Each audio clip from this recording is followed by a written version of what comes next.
박두진의 도봉이야. 도봉은 그냥 결론적으로 얘기하면 구체적 지명에 해당되는 도봉산을 의미하는 거야. 하지만 그 도봉산이란 공간이 구체적 지명인 동시에 가을의 산을 의미한다. 가을 산들의 어떤 보편적인 내용을 담고 있다고 생각하면 돼. 박두진하면 일제강점기 시이니까 역시 여기 나와 있는 시적 분위기가 쓸쓸하고 외로운데 그건 전부 시대적 배경과 결부시키면 일제강점기 암담한 현실을 의미하는 거야. 그러면 문학이라는 게 암담한 현실 얘기하고 끝나면 어떤 보편적 정서라든지 혹은 어떤 감동, 교훈 뭐 이런 느낌이 쫙 오는 것이 없으면 시로서의 가치가 좀 떨어지니까 쓸쓸하고 외롭고 고독하고 이런 분위기에서도 결국 기대하고 있는 것이 있다. 그게 바로 희망이란 말이에요. 희망. 미래에 대한 기대. 이거 역시 담고 있는 게 이 시의 내용이야. 본문 봐봐. 산새도 날아와 우짖지 않고. 원래 산에는 산새가 있어야 되는 거잖아. 있어야 될 게 없어. 그러니까 고독하고 적막한 그 분위기를 만들어내는 거고. 두 번째, 구름도 떠가고는 오지 않는다. 구름도 좀 있어야지 산에 어울리는 거지. 그럼 있어야 할 산새와 있어야 할 구름이 없는 곳이란 뜻이고, 그렇다면 고독과 적막감이 가득한 곳이다. 그런 쓸쓸한 분위기가 느껴진다. 그리고 첫 번째, 두 번째 지금 읽은 부분에는 우짖지 않고 오지 않는다. 부정어로 되어 있어가지고 비슷한 통사구조가 반복되고 있다라고 생각하면 돼요. 산새도 날아와 이거하고 구름도 떠가곤 우짖지 않고 오지 않는다. 이렇게 짝이 된다고 생각하면 돼. 인적 끊긴 곳 사람도 없어. 그러면 산새도 구름도 사람마저 끊긴 거 아니야. 홀로 앉은 홀로 동그라미. 이게 바로 외로움의 정서, 고독의 정서를 드러내는 시어라고 보면 되고, 여기서는 화자가 외로울 수도 있겠지만 제목이 도봉이니까 산이 외로운 거야. 가을산에 어스름이라고 했는데 어스름? 야, 어두컴컴해졌어. 이렇게 산새, 구름, 사람마저 끊겼는데 가을산이 어스름하단 말이야. 어둑한 분위기 역시 고독의 정서를 심화시키는 분위기란 말이지. 공간이란 말이야. 가을산이 시간과 공간을 함께 가지고 있는 시어고. 자, 2연으로 갈게. 이제 4연으로 갈게. 호이호이. 청각적 심상이 뭐야? 소리잖아. 호이호이는 의성어야. 소리흉내말. 호이호이 소리 높여 나는 누구도 없이 불러보나. 그러면 화자가 직접 나왔고 아무도 없으니까 산새도 구름도 인적도 끊긴 이 공간에서 누굴 불러보는가. 아무도 없네. 외로움의 정서 또 나왔어. 울림은 헛되이 빈 골짜기를 되돌아올 뿐. 왜? 아무도 없으니까. 홀로 앉아있으니까. 산도 그렇지만 화자도 그렇고 홀로 있기 때문에 아무리 소리쳐 불러도 돌아오는 건 메아리뿐. 그러면 그걸 통해서 또 고독의 정서를 느낄 수 있다. 그 다음에 산근을 길게 내리며 붉은해는 넘어가고. 지금 배경이 있잖아. 고독의 정서를 계속 심화시키는 거야. 산새도 구름도 인적도 끊기고 저녁이 돼가지고 깜깜한 어둠으로 묻히는 그런 저녁 밤의 분위기로 가고 있잖아. 산근을 길게 늘렸다라는 얘기는 시간의 경과를 의미하는 거고, 길어지면 길어질수록 시간이 흘러가고 해는 지고 깜깜해진다는 얘기고, 붉은 해는 넘어가고 라고 돼 있어. 황혼과 함께 이어서 별과 밤은 오리니. 분명히 올 거야. 그지? 별도 뜨고 밤도 올 거란 말이야. 그러면 깜깜한 밤이라는 것은 어둠이니까 부정적 시어지만 별은 또 반짝반짝하는 거니까 긍정적 시어로 작용한다. 그럼 시어가 정반대니까 대비되고 있다라고 생각하면 되고, 별은 희망이라면 밤은 어둠이니까 절망이라고 해도 돼. 그러니까 상징적 시어라고 해도 된다.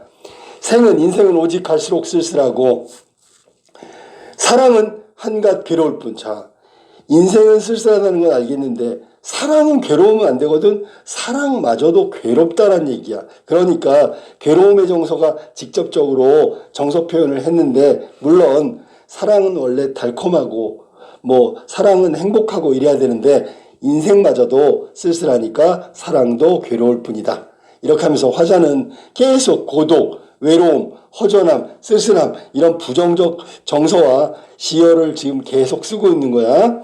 자, 쓸쓸하고 괴롭다 정서를 직접적으로 표현한 부분. 자, 이런 상황에서 뭘 할까 그랬더니 그대를 위하여. 그러면 그대라는 얘기는 원래 다른 건 다 몰라도 그대는 좀 여기 있어야 돼. 그런데 제일 중요한 게 그대인데 그대가 없다는 얘기지. 그럼 여기 부재의 대상으로 설정이 되어 있는 그대를 위하여 나는 이제도 지금도 이 긴 밤과 슬픔을 갖거니와. 잘 생각해봐. 야, 나는 사랑하는 그대 때문에 긴 밤도 있고요. 슬픔도 갖고 있대. 이 말은 그대가 있기 때문에 이런 긴 밤과 슬픔을 견뎌낼 수 있다는 거야. 그런 의미로 썼어. 그러니까 이 사람의 화자에 절망적 상황을 극복하게 해줄 수 있는 유일한 대상은 그대라고 보면 되겠지. 그지? 이 밤을 그대는 나도 잘 모르는, 화자도 잘 모르는 어느 마을에서 쉬느뇨. 그러니까 지금 여기 없지요 란 뜻이야.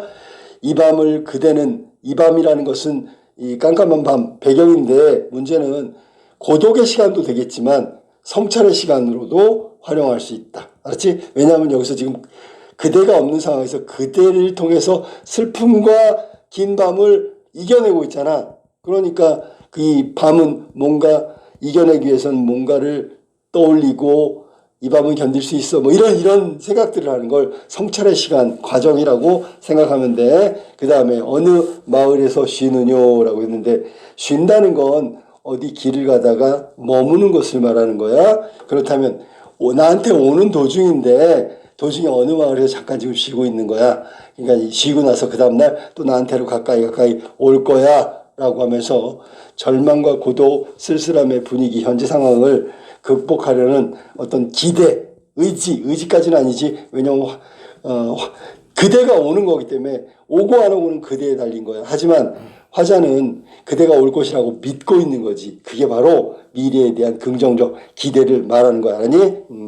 그대는 지금 어느 마을에 있을지 모르지만 나한테로 향하고 있다. 나는 언젠가는 도착할 님을 그대를 기다리고 있다. 그러니까 기다림은 어떻게 보면 부정적 시어지만 여기서는 만남에 대한 기다림이기 때문에, 그리고 화자는 그 만남에 대한 기대 때문에 이 기다림은 어쩌면 좋은 시간이 될 수도 있어 라고 생각하면 돼. 알았니? 그래서 여기 그대가, 여기서는 원래 박두진이라는 시인이 그대를 여호와, 절대자 뭐 이렇게 상징하고 있다고 이야기하고 있었으니까 그렇게 해석해도 된다. 알겠지? 무슨 말인지? 자, 그러면 이 시에서 시간 공간적 배경이 나왔지. 가을산, 거기다 깜깜한 밤까지 나왔지. 그지? 화자의 정서는 어때? 쓸쓸함, 괴로움, 적막함 다 나와 있지. 그지? 그 다음에 시간의 경과, 어스름해졌다가 황혼이 넘어가고 깜깜한 밤이 도래할 거야. 그러면 이거 시간의 흐름이 맞다고 해. 그 다음에 여기는 가을산이라는 것은 일반적인 풍요롭고 화려하고 단풍 든 그런 모습이 아니라 고독과 적막의 공간이라고 생각하면 되고요. 화자는 인생에 대해서 성찰하고 있다. 예, 그 배경이 되는 건 깜깜한 밤, 기다림의 시간이란 말이야. 그래서 성찰 가능하다. 그 다음에 어두워지는 시간이 점점 흘러. 그러면 고독감은 어떻게 될까? 심화되겠지. 고독감은 심화돼. 시간이 점점 흘러가면서 어스름과 황혼, 밤으로 이어지면서 고독감은 점점 심화된단 말이야. 그 다음에 이 화자는 미래에 대한 기대 때문에 현실의 고독과 외로움을 극복할 수 있다고 믿고 있거든. 그러면 이게 객관성이냐 주관성이냐를 물어보면 주관적이라고 해야 되겠지. 나는 그대가 올 것이라는 믿음 때문에 이 적막하고 외로운 밤의 시간을 견디고 있고 만날 거라는 기대 때문에 기다림은 뭐 괜찮아요 라고 하고 있으니까 적극적인 현실 극복 의지는 주관적인 것에서 비롯됐다고 얘기할 수 있어. 자, 그 다음에 맨 끝에가 명사형으로 종결됐다. 그러면 이 자체가 여운을 남기는 거고, 그 다음에 이 자체가 절제미를 드러내는 거야. 이 시는 여운과 절제미가 드러난다. 그 다음에 시상전개가 막 되고 있잖아. 그러면 처음에는 도봉이라는 가을산 얘기, 적막함을 얘기하다가 마지막엔 기다림의 성찰의 시간 이러면서 내면으로 다가온다. 그러니까 외경묘사 하다가 내면으로 들어온다. 그러면 맞는 거지, 그지? 그 다음에 여기 의성어 호이호이가 나오는데 호이호이는 얘는 의성어가 무슨 생동감을 드러내고 그러는 게 대부분인데 이거는 호이호이가 오히려 불렀는데 아무 대답이 없기 때문에 적막감을 더 고조시킨다라고 하면 되겠어. 그 다음에 어둡고 쓸쓸한 분위기 나와. 예, 시대적 배경으로 반영하면 뭐야? 강점기 현실이라고 하면 되겠지. 자, 그 다음에 인적이 끊긴 곳은 고독과 적막감의 공간을 말하는 거야. 탈속 뭐 이런 거하고 아무 상관이 없어. 그 다음에 긴 밤, 이 시간, 긴 밤은 아주 긴 시간을 말하는 거잖아. 그렇다면 시간이 길어지면 길어질수록 암울한 이미지는 강조된다. 암울해진다라는 얘기고 부정적 시효로 작용할 수 있다. 그 다음에 이제도 지금도라는 얘기를 했어. 지금도라는 얘기를 했기 때문에 거기 구연에 보면 지금도라는 말을 했어. 이 지금도는 화자의 고통이 현실에서도 계속 유지되고 있다는 걸 드러내는 시어라고 보면 되겠네. 알겠지? 자, 그 다음에 화자가 기다리는 대상은 사랑하는 임도 되고 조국도 된다 라고 하면 그거에 해당하는 시어는 뭘까 하면 그대라고 하는 거야. 그대. 거기 나온 시어 그대는 사랑하는 임도 되고 절대자도 되고 여호와 조국도 되고 다 된다라고 생각하면 돼. 그 다음에 그대를 기다리는 시간이고 동시에 성찰의 시간은 뭘까요? 그럼 밤 이렇게 얘기하면 돼. 그 다음에 화자의 내면이 투영되어 있는 거고 삶의 의미를 지각하는 건 뭘까요? 그러면 희망, 별이라는 시어가 거기에 해당된다. 아니야, 별이 아니라 가을산. 미안해. 삶의 의지를 자각하는 공간은 깨닫는 공간은 기다림을 통해서 미래에 대한 확신, 기대를 하고 있는 공간은 그러면 가을산이라고 하면 돼요. 그냥 산이라고 해도 되고 도봉이라고 해도 되고 더욱 시간 공간을 결부시키면 가을산 이렇게 얘기해도 된다는 거야. 알겠지? 자, 그러면 이 시는 전체적으로 세 부분으로 구성되어 있는데, 그치? 저녁 때 해가 지고 그다음에 별이 뜨는 밤 이렇게 세 부분으로 나눌 수가 있다. 그래서 1연부터 3연까지 첫 번째 어스름해지는 시간이고 4연부터 8연까지 여기는 이제 해가 지고 쓸쓸해지는 거고 마지막에 9연부터 10연까지는 깜깜한 밤이 되고 별이 떴다. 자, 가을산 모습이 나타나고 나중에 내면 정서로 그러면 선경 후정이라고 해야 되겠지. 그 다음에 시간의 흐름이라고 아까 얘기했으니까 저녁 무렵부터 해가 지고 깜깜한 밤까지 어스름부터 별이 뜨는 밤까지 쭉 이어지고 특정한 공간이 어디냐면 도봉산이란 말이에요. 도봉산. 그리고 이 도봉산은 가을산이 주는 적막함이 주는 공간이면 도봉산의 의미를 담고 있다라고 생각하면 돼. 그 다음에 여기 지금 보면 이제도 이 하고 줄을 바꿨어. 원래 이제도 이 긴 밤 이렇게 해야 되는데 나누어졌단 말이야. 그래서 일부러 의도적으로 나눈 거야. 알았니? 이유는 뭘까? 이제도 이 긴 밤과 라고 이렇게 하면 훨씬 더 적막감의 정서를 심화시키는 분위기를 조장할 수 있기 때문에 그렇게 한 줄을 두 줄로 처리했다. 행간걸침하고 비슷한데 사실은 원래는 한 줄인데 그냥 그렇게 해버린 거고 그걸 통해서 적막한 분위기, 뭐 쓸쓸한 분위기, 뭐 이런 것들을 더 심화시키기 위해서 그런 식으로 표현한 거야. 알았니? 자, 그러면 이 시에서 중요한 단어가 뭐냐면 순환적 질서라는 게 있어. 순환적 질서. 어둠이 있으면 나중엔 밝음이 오고요. 절망이 있으면 희망이 오고요. 알았니? 희망은 계속 유지되는 게 아니라 절망으로 가고요. 이게 순환적 질서야.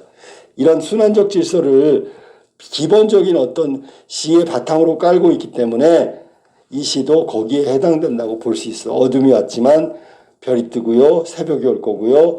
절망이지만 희망이고요. 헤어져 있지만 부재하지만 만남을 기대할 수 있고요. 뭐 이런 식으로 이야기할 수 있는 게 순환적 질서를 바탕으로 한 시의 내용이라고 해석할 수 있다.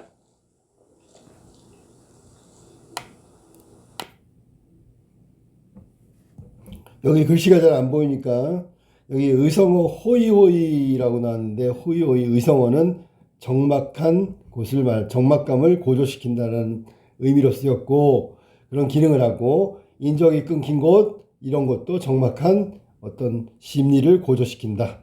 그다음에 인생에 대한 성찰의 시간은 밤이라고 그랬고 그대를 기다리면서 슬픔과 이 긴 밤을 견뎌낸다. 고통을 이겨낸다. 그게 바로 미래에 대한 기대고요. 현실의 고통은 미래에 대한 기대로 충분히 이겨낼 수 있다. 이건 개인적이고 주관적인 수용이지 객관적인 것이라고는 볼 수 없다. 시간의 경과는 점점 밤으로 갈수록 고독감이 심화되는 것이고 명사형 종결어미 이거는 여운과 절제미를 느끼게 해준다. 아까 순환적 질서라는 건 어스름, 황혼, 밤 이게 계속 사이클처럼 돈다는 얘기야. 절망에서 희망, 또 물론 다시 또 절망이 오겠지만 또 희망이 온다. 이게 순환적 질서를 의미하는 것이다. 이게 도봉에 관련된 내용이었어. 핵심 정리니까 빨리빨리 듣고 정리했으면 좋겠다.